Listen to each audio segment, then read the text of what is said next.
So at 17, I had my first mental breakdown, unfortunately due to a bit of a bad childhood with my mum leaving home when I was 13. So, and then moving from what I thought my life was okay, and then moving up to London, it was all too much, and I had a big breakdown at 17. And then all through my time in London from 1980 up to 95, I was basically in a revolving door situation of being in and out of hospital and diagnosed with numerous of illnesses, lots and lots of medication. And in the end, it all got too much. And so I just went to my outpatient appointment to see my psychiatrist, and I asked her if that was okay, if I could come off medication, because I wanted to start a new life and get well and get a job and be normal. And she said, no, that ain't going to happen. You're always going to be ill. You're always going to be on medication, blah, blah. I'm like, look, I said, really? She said, yeah. And then I went home and I thought, oh, that's not good. So does that mean I'm always going to be mentally ill, always ill? I'm not having that. If they won't help me, I'll just do it myself. So I up and left and moved to Suffolk in 95 and got to sign myself on to benefits, didn't go on sick. I thought, no, I'll start, did a bit of voluntary work in a charity shop and got the job as a manageress, and so that obviously upped my confidence. And then I worked for the last 15, 16 years. When I became unemployed, I unfortunately nearly had a little blip in my life. I suffered with depression slightly, and so I had to leave work because of it, problems at work, etc. And so I went on ESA, put myself on ESA like you can to start with, and then I had my assessment within the 3 months, and they told me that they phoned me up and said, well, actually, no, there's nothing wrong, you're fine, you're capable of work, will you sign on? And believe it or not everybody will be pleased, but I was pleased, and that cheered me up, and I thought, okay, they think I'm fine, that's fine. So I went down the job centre and signed on in Ipswich, and they said, well, have you got a CV? And I said, well, no, I've never had to do one. And they said, well, they gave me CSV's number.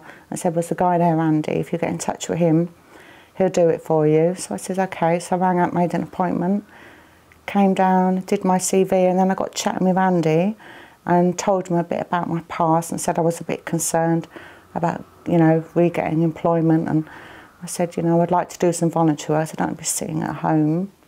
And maybe, people with mental health problems like I've had. And he said, oh, well, they do that here. I said, oh, really? So he made me an appointment to come and look round and do voluntary work. So the next time I came, I was introduced to the SAM project and Sarah. And I just said to her, is it okay if I join up as a volunteer, even though I've had mental health issues? And she said, no, that's fine. So I joined there and then and started doing the conservation project on a Wednesday. So I thought outdoors, that would do me good. And now I come, been doing that for just over a year now, and I come at least 3 times a week and get involved in lots of things. And it's given me good confidence, helped me open up about mental health issues, made me feel like I've got to fight a cause for employers to act and not be so dismissive of people with mental health issues. At the end of the day, we're all human, and it shouldn't matter if you can do a job, regardless of your background or history. Since being on the project, it's opened my eyes up to being able to move forward with my life even further, and I'm going to start by re-educating myself a little bit by doing maths and English equivalent of O-level standard to maybe, improve my job scenario, as it were. Also, the fact that I'm also now able to talk openly about my mental health problems in the past and not to feel ashamed or embarrassed about what happened, and just, being able to maybe support others who are going through a similar situation, and to let them know that, because I know unfortunately that some doctors and psychiatrists might say to people they're always going to be ill, they're always going to need medication.